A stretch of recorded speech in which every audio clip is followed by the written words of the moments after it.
Another thing that's shaping up to have a record price tag, this really cheesy, Alex, is the 2024 presidential election. Joining us now, a look at the fundraising race. Former Treasury official and Morning Joe economic analyst Steve Rattner. Steve, let's start with Trump and your first chart. I'm just curious, though, does his money, is it used for the campaign or can it go to his legal fees? Exactly what does his fundraising look like? That's a great question, Mika, and we're going to get to his legal fees in just 1 second because you're on the right track. But let's start with the overall numbers for the campaign. So I'm going to compare Trump and Biden. Trump actually announced back in November of 2022, one of the earliest announcements that I can certainly remember. So he got off to a pretty good start in his fundraising. And this is the Democratic National Committee. Biden was not yet a candidate. And then over the summer of last year, you can see what happened here, which is that Trump continued to raise money at a pretty good pace, and I'm going to show you why he was able to do that. But Biden took off. He announced and immediately came out of the gates with really strong fundraising totals. And then in the fourth quarter, you can see what happened. Trump dropped off. Biden took off. And so in total, Biden has substantially outraised Trump in this cycle. And in fact, Biden has also substantially outraised what Obama raised for his reelection in 2012. While Trump raised substantially less for his reelection than he raised last time. So how did Trump raise this money? Well, indictments had something to do with it. So you can see what happened. I think you've seen some of this before, that every time Trump got indicted, his fundraising soared. His biggest single day was after Georgia, when he raised $4.2 million.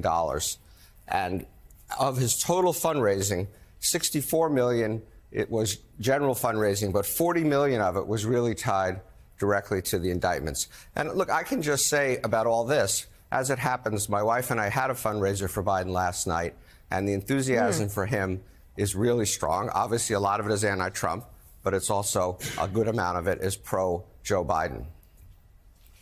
All right. So the legal troubles are actually adding to his fundraising. I think that's why he shows up in court, actually, to sort of make little speeches that get people all riled up. So the 2023 money raised for presidential campaigns between the DNC and the RNC, how are they doing?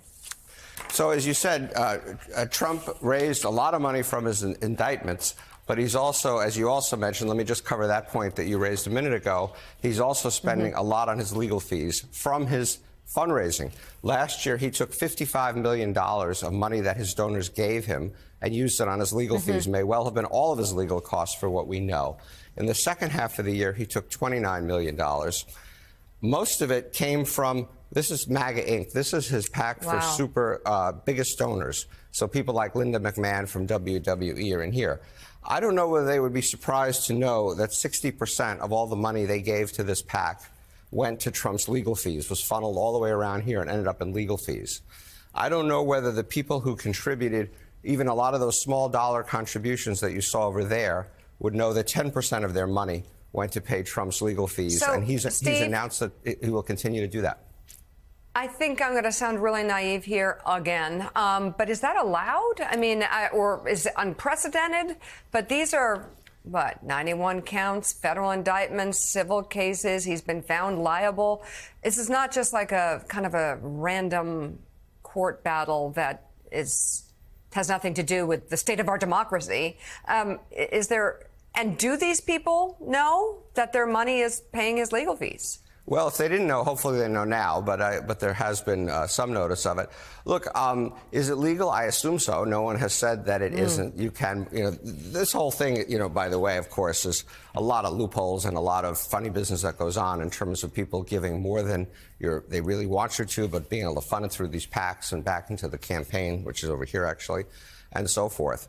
And so it's really, it is unprecedented in my experience. I've never heard of anyone taking legal fees of this magnitude to pay what are in effect personal fees. I think his argument would be these charges were in connection with his official duties and therefore he can take this money to do that. But that's what's been happening, an enormous amount of money going over there. So, Steve, let's move to that last chart. Mika mentioned the big spread in fundraising within the presidential campaign between the DNC and the RNC to this point. How does it look?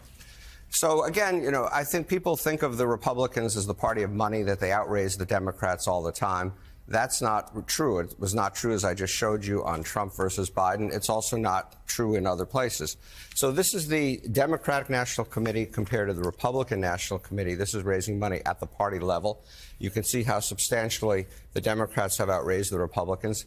Maybe this has something to do with Ronna McDaniel not staying on after this cycle, but who knows?